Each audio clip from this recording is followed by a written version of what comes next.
Iniciem converses a Santa Coloma. Fòrum Grama i la Biblioteca de Singarlín Salvador Cabré volem fer una aposta clara i ferma a favor del pensament i de la reflexió. I ho farem a través de la conversa, una conversa espontània, planera i profunda. En aquests temps tan accelerats, la conversa no deixa de ser un instrument certament innovador, atrevit, ja que no hi ha una preparació prèvia com si fos una conferència, sinó que aquesta es fa de forma directa, davant d'uns invitats que sou vosaltres, que sou la fila zero, que podreu intervenir i que volem que la fila zero sigui més endavant possibles conversadors. Amb aquestes converses perseguim tres objectius. Primer, aportar reflexió i pensament, és a dir, fomentar la creació d'idees. Segon objectiu, organitzar aquest pensament, aquestes converses, en un format d'arxiu que sempre es pugui consultar. I tercer, i més important, la difusió de les pròpies converses, en forma de resum, en la web, en el butlletí, en vídeo, i que aquesta difusió permeti generar debat. En la primera conversa hem escollit la memòria històrica. La memòria històrica amb l'objectiu de situar-nos en un marc general, en un punt referencial, per saber-nos situar com a col·lectiu, com a comunitat, en definitiva com a poble, que ens permeti saber qui som, la nostra història, conèixer la nostra identitat. Totes les converses tindran un moderador o una moderadora, com el cas d'avui, l'Alexandra Sevilla, que farà de moderadora. Per últim, anunciar que d'aquí un mes farem la segona conversa, tratarem el tema de la cultura i els conversadors seran en Jordi Valls i en Miguel Ángel Para. En nom de Fòrum Grama i de la Biblioteca, moltes gràcies. El reconeixement per part de la comunitat que uns fets que encara viuen en la memòria individual formen part de l'imaginari col·lectiu. Un dels problemes més greus o més evidents que hi ha a l'hora de concretar la memòria històrica d'una comunitat determinada és posar-nos d'acord en què és el que recordem, perquè no tots recordem de l'igual manera els mateixos fets. Per tant, aquí s'introdueix una sèrie de mecanismes tècnics o una metodologia concreta que permet objectivar al màxim, objectivar entre cometes, del tot és impossible, però al màxim el que serien aquests records i trobar el denominador comú. Per mi la memòria històrica és recollir uns fets que una col·lectivitat o unes persones que són les que aboquen a la col·lectivitat el seu pensament han tret de la multiplicitat de fets que han ocorregut durant aquests 1000 anys, que ens deia l'Alexandre, o 2000 anys, i els han posat com a importants.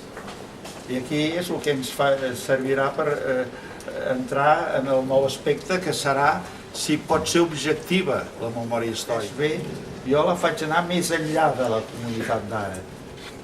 La fa la comunitat d'ara, però agafant el que la comunitat o els líders d'aquesta comunitat creuen important per la seva història o creuen que és important de remarcar per les seves idees.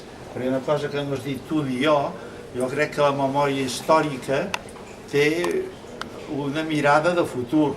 No es fa com una cosa de conserva, sinó obeeix a uns principis i tendeix a una finalitat. Quan fas un seguit d'entrevistes sobre un mateix tema amb un seguit de gent que teòricament ho han viscut des del mateix punt de vista, t'adones compte que t'expliquen tantes històries diferents com persones entrevistes.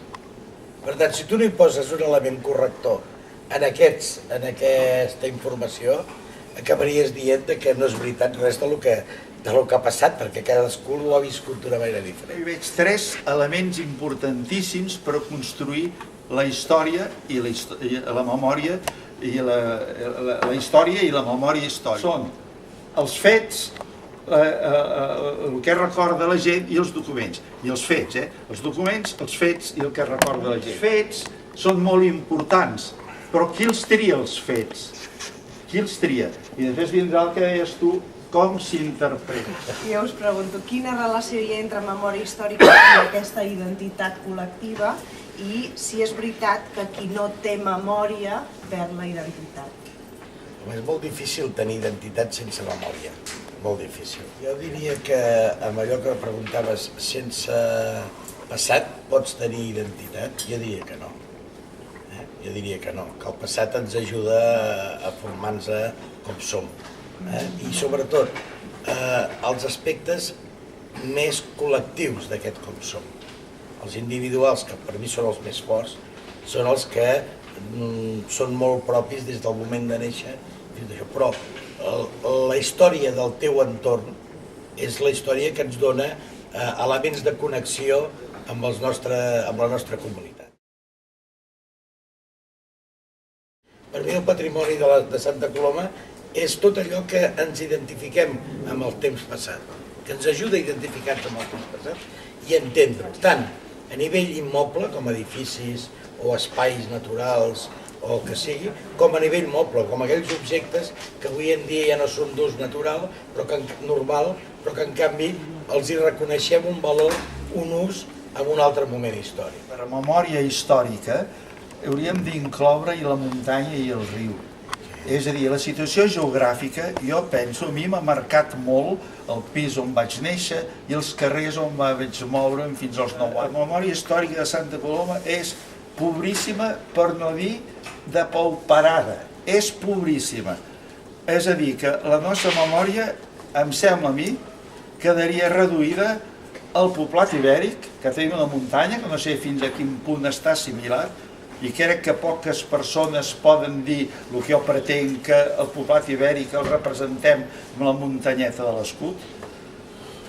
Tindríem el de la pagesia, el de les cèlebres maduixes i el riu, i el segle XIX. Aquí tenim d'història un sol llibre una mica important, molt important, perquè és gairebé, diríem, de la prehistòria, que és el de la protohistòria, que és el del doctor Vilaseca. Però no podem anar amb el món amb aquest llibre. És un orgull tenir-lo, en deia el Salrat. Una sort, perquè ha salvat molts documents o moltes memòries petites, però no és un llibre d'història. No hi ha un llibre d'història bo de Santa Coloma. No hi ha una guia turística de Santa Coloma. El tema de la lluita de l'ambulatori, la lluita de la casa d'esport, la lluita de... Tot això, hi ha sectors més o menys majoritaris que ho identifiquen. La lluita per les escoles. Són coses que hi ha sectors més o menys majoritaris, però no és unànim, ni molt menys. El que és unànim és de dir, jo vivia en una ciutat que era un poblet i no em vaig donar compte i vivia en una ciutat que no hi cabia. O jo vaig arribar a un lloc que vaig començar visquent amb un rellogat en una casa i al cap d'un any ja estava visquent amb una escala de veïns que no... Això és el que és identitat. Estem visquent un moment en el que podria ser la identitat a partir d'una història més o menys recent serveix per un 60 i pico % de la població, perquè l'altre 30 o 20 i pico restant no ho ha viscut això, ni sabia que existia en aquest moment. Per tant, tenim un problema afegit, que és la presència d'una nova migració que ens capgira, que busca uns referents molt més recents, en tot cas.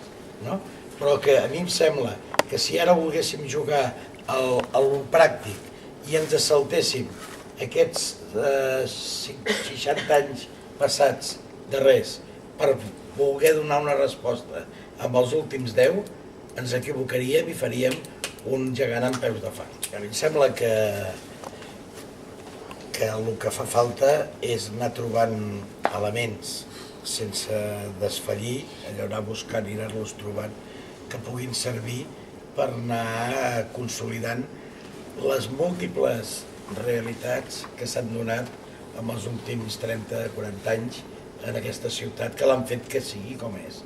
no crec que sigui una sola realitat la que ha viscut, ha estat present en tota la comunitat de Santa Coloma. Convidaria el que és tan difícil que faci la gent. Ja que tenim coses a dir de la memòria històrica, per què no les escrivim? Els que fem coses tindríem la tentació de culpar el de fora. Jo faig una cosa i no ve ningú. La meva primera tentació serà, la gent és tonta. No, és que potser jo no sé fer-ho, això. Si la gent no ve, per alguna cosa és. No em preocupa el màrqueting, em preocupa el producte. Jo no crec que tinguem que vendre Santa Coloma. A mi em preocupa que la gent de Santa Coloma no se senti de Santa Coloma. Clar. Aquestes converses, com he dit al principi, enriquiran la ciutat amb el pensament i l'anàlisi que d'aquí se'n deriva. Sens dubte, aquestes converses també faran història. Gràcies a tots per venir. Molt bé.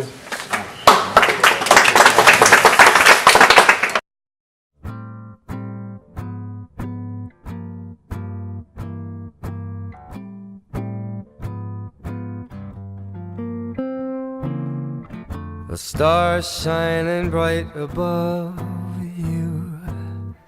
A night breezes seem to whisper I love you. Birds singing in the sycamore tree. Dream a little dream of me. Say nighty-night and kiss me. Just hold me tight and tell me you miss me. While I'm alone and blue as can be, dream a little dream.